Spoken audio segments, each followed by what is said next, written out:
It is wrong, it is unconstitutional. We have to do things properly.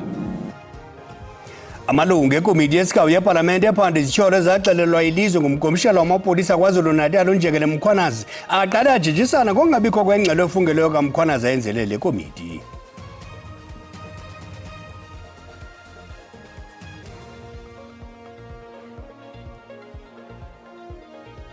Is that it's a perpetual move that we'll be doing every year to say no to anything that seems to be very abusive to the workers.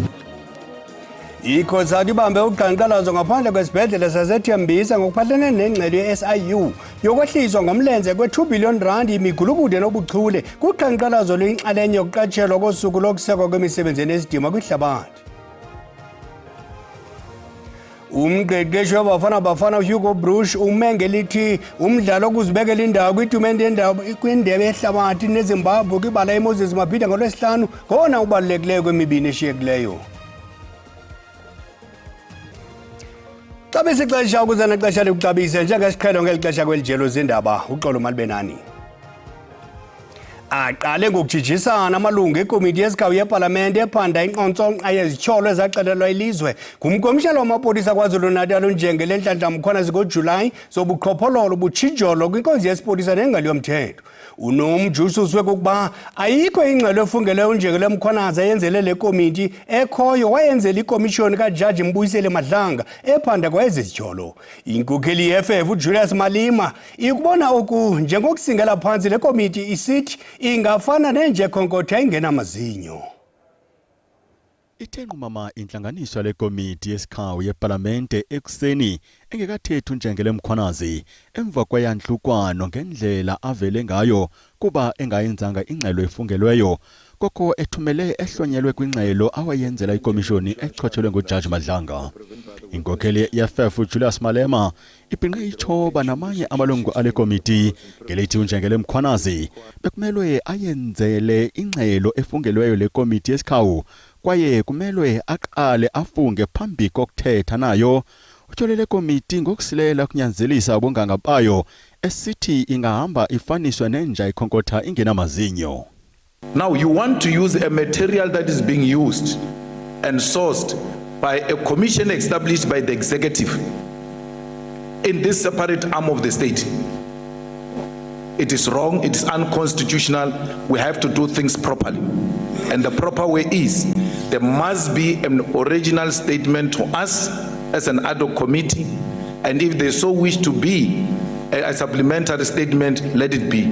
I even said it doesn't matter, Chair, in that meeting. I said we can even say to General Mkhwanazi the first pages of that commission statement, where the statement is directed to a commission, they can be amended to say the ad hoc committee of Parliament, and we have something that is directed to us, which will become our property, which will go into the archives of Parliament as General Mkhwanazi's statement to Parliament. Ebebile elithonsi usihlalwa lekomiti yesikawu ezikhusela kwizagweba zamalungu akhalazele indlela awuqale ngayo umsebenzi wayo ngalentsasa. I will stand by your advice because I wanted to save, and I understand that procedurally I would have been wrong, so that we must know whether we are going to proceed or we are not going to proceed. Ikomiti yesikawu yeParlamente iphanda izitsholo ezenziwa nguNjengele Mkhwanazi ezothusa ilizwe ezithi inkonzo yamapolisa kunye nengalo yomthetho ngokubanzi zikhogene namanyangaza emikhambathe zaphula imthetho. Uphando lwale komiti lingomnye umlenze logama ikomishoni yophando kaJaji Madlanga yachongwa nguMongameli Cyril Ramaphosa ukuba nayo iphande ezitsholo ikhondoza kwelayo ikhondo elingafaniyo nelile Parliamente. Umfela ndawonye wemanyano zabasebenzi ikhosati ubambe uqhankqalazo ngaphandle kwesibhedlela saseThembisa ngokuphathelene nengxelo yebutho elikhethekileyo lophando i-SIU yokwehliswa ngomlenze kwe-2 billion rand liqela lonqevu kwesibhedlela. Oluqhankqalazo inxalenye yosuku oluqatshelwe jikelele ikhosati lemisebenzi esemgangathweni kwihlabathi. xa iCOSATU iphantsi phezulu namaphulo okuhlaba ikhwelo jikelele okuba umgangatho wemisebenzi uthi xhaxhe, abasebenzi kwisibhedlele saseThembisa eRhawutini bazityanda igila ngemeko engaginyisi mathe kwaphela abasebenzela phantsi kwayo. Lo gama umongameli wemanyano inumu oyinxalenye yoluqhankqalazo ngakwisibhedlele iThembisa udandalazise ukuzijula kwabo ijacu bezimanyano ukuqinisekisa ukuthatyathwa koxanduva ngamathuba engqesho abeka isidima soluntu eludakeni nokuqalwa kwamaziko akhokhelwa ngohlohle sakhe. This is the 7th of October. The resolution of the Federation is that it's a perpetual move that we'll be doing every year to say no to anything that seems to be very abusive to the workers, because when you say a decent job, we are saying a job that can pay a person a salary that can make it a point that the social responsibility is taken care of. Everywhere where there is a public space, there is this symptom of people who are trying to get rich by all means by stealing from the poor. We are here, we have said to the labor brokers, no to the hands of the workers, give them what is due for them. Kananjalo kwelentaba etafile iphondo lasentshona koloni iCOSATU ihlabe ikhwelo lokuba kuqalwe ukuqatsela kokuphela kwemisebenzi namathuba engqesho kubasebenzi beli. Unobhala wephondo uthe le manyano inenkxalabo ngokumandla ngokusilela kweli phondo ukuthabathela ingqalelo ukuqeshwa kwabemi beli. Kambeke amalungu eCOSATU enza umngcelele osingisele eParlamente ukuya kufaka uxwebhu lwezikhalazo kwinkuluba phathiswa bememelela amanyathelo axhaphaxhaphisayo ukusindisa imisebenzi. We've seen that the city recently passed a budget that is anti-poor, a budget that is hitting the poorest of the poor the most, and the city don't care about the people. We're saying to them, they must reverse all those decisions and come back with a program, or with a plan, of a budget that look after the interests of the working class. Ukanti ke iCOSATU ikwazimisele ukufaka ulwesibini uxwebhu lwezikhalazo kusodolophu wesixeko saseKapa eCivic Centre benyanzelisa uxibilili kumaxabiso axhomileyo werhafu neentlawulo zamanzi nombane. Ndimlo Lilitha Ntsundwani kwiindaba ze-SABC. Urhulumente weli uthi agalelekile kwilizwe laseJordan amantshantliziyo eladidinjwe ngurhulumente wakwaIsrayeli esendleleni esawuncedwa eGaza. Eli linyathelo lokuqala kwindlela ebuyela ekhaya. I-SABC idlana indlebe nomakazi weMandela ongutata boyise kaNkosazana Velile Mandela olelinye lala mantshantliziyo. It's not the first time he's been on a flotilla.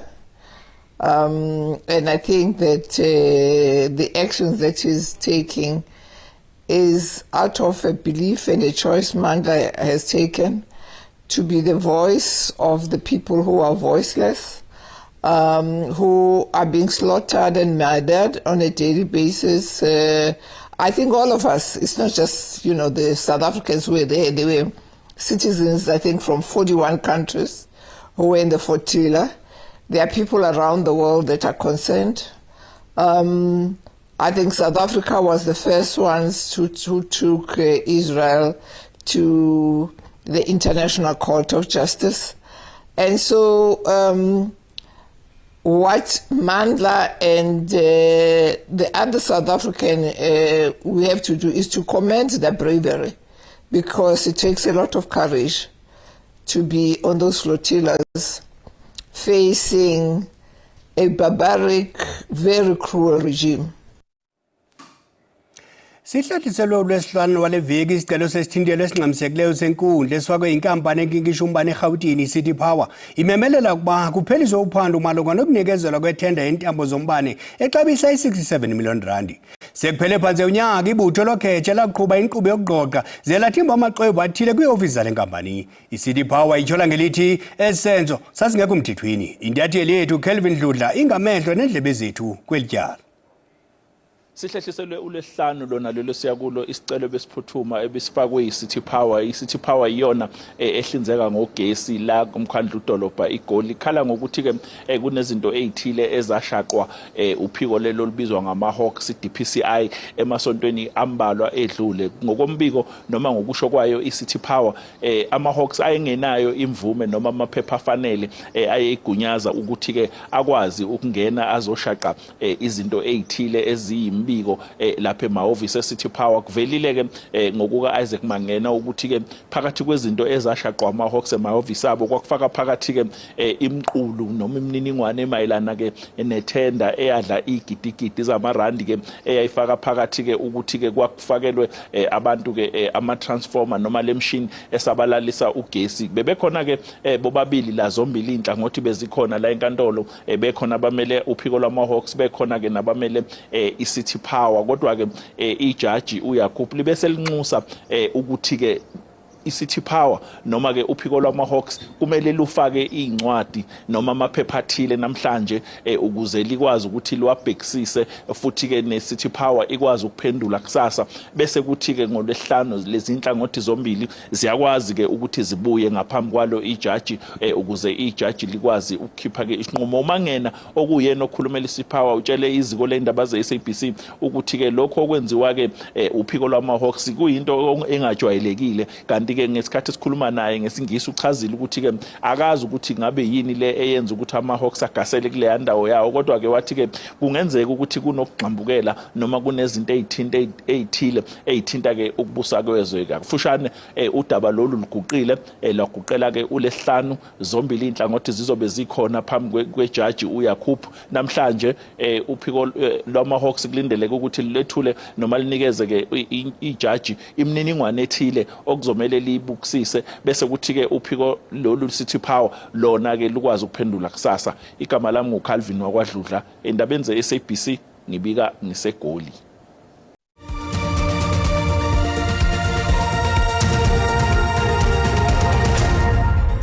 Sihlabele mgamane ndaba zethu lihlehliswe lomhla we-11 kuNovemba ityala likaVusimuzi Khet Matlala nesinatshola naso abatshola bavele kancinci kwinkundla kamantyi yase-Alexander Gauteng nalapho abezotshutshiso becele ukuba lihlehliswe eli tyala kuze kudityaniswa amadokethi abandakanyeka kweli tyala. Otyholwa ngokuba ngungqondongqondo olwaphulomthetho uVusimuzi Khet Matlala kunye nesina tyholwa naso benze utshe kwinkundla kamantyi yase-Alexandra ngalentseni ujongene namatyala okuzama ukubulala iyelenqe lokuceba ukubulala nonaniselwano ngemali. Isina tyholwa naso siqukumusa kekana uTieho Floyd Mabusela inkosikazi kaMatlala uTsakani Matlala kunye nentombi kaMabusela uNthabiseng Nzama. Eli tyala limalunga nokudutyulwa kwayethandana noVusimuzi Khet Matlala uTebogo Thobejane kuhola wendlela uN1 ngasesentini eGauteng. Abatshutshisi bacele ukuba lihlehliswe eli tyala nanjengoko kusekho amadokethi ekufuneka adityaniswe aphuma kwizithili ezohlukeneyo. Oku kusemva kokuba umlawuli wezotshutshiso enike imvume yokuba le miba idityaniswe. State has requested a further postponement. You'd recall that on the previous occasion we indicated to court that we are still busy with the centralization process. There are two dockets, one from Pretoria and another from Littleton, that we want to centralize together with this matter. So that process is ongoing. The Director of Public Prosecutions in Pretoria gave consent for the two matters to be centralized and thereafter forwarded the docket to the Office of the National Director of Public Prosecutions for further consideration. So we are hoping that by the 11th of November all processes would be finalized so that we can then move to the next stage, which is that of transferring this matter to the High Court for trial. Abezotshutshiso bathi banethemba lokuba yonke le nkqubo iza kube iqukunjelwe ngomhla we-11 kule nyanga izayo kaNovemba ukuze lityala likwazi ukudluliselwa kwinkundla ephakamileyo. Inkampani yaseGauteng enkinkisha umbane iCity Power ithi siqatha isigwebo senkundla ephakamileyo iyalele ukuba mayakhe izindlu yazidilizayo eAlexander kumantla weGauteng ngo-August. Ikomishoni yamalungelo oluntu yamangalela iCity Power imele abahlali abachaphazelekayo ngelithi yachitha izindlu ngaphandle komyalelo wenkundla. Le nkampani yombane imekwe lithi izindlu zazigxunyekwe emhlabeni onobungozi phantsi kweentambo zayo zombane ziphazamisana nomsebenzi wayo xa kucime umbane. Sele kudlule inyanga ababahlali bashiywa bembanguza amakhaya abo achithwa ngokuchasene nomthetho emva kokuba kwafunyaniswa ukuba bokhe ngongekho mthethweni phansi kwentambo zombane zeCity Power. Nge-24 ka-August bafumana isilumkiso ukuceba sokuba amakhaya abo aza kudilizwa. Ngosuku olulandelayo lwaqala udilizo abahlali besabonisana nekomishoni yamalungelo oluntu ukuba ingenelele. Uthi into eyabehlelayo ayimphethanga kakuhle ukuzifumana sele elahlelwe esitalatweni nabantwana. Uthi basheka bemachekile ukuchithelwa amakhaya ngaphandle komyalelo wenkundla. Upam wombane ixesha elide kulamandla ukholeleka ubangelwa ludilizo lezindlu. Ikomishoni imele amakhaya alithoba anabantu abangamashumi amabini nesixhenxe. The commission represents 9 households comprising of 27 people. So 3 households of the 9 were demolished and the other were not demolished. So which explains the 2 part of the application that the commission brought to court. The first part was to ask for the restoration of those that were demolished, including the restoration of the materials. Abahlali bathi ubukhulu becala baxhomekeke kwisola kuze babe nompane. Bathemba ukuba izindlu zabo ziza kuvuswa ngokukhawuleza. Ityala ngokubekwa kwezigidi zedollars zaseMelika kwifama iphalaphala kaMongameli Cyril Ramaphosa lihleliselwe ingomso.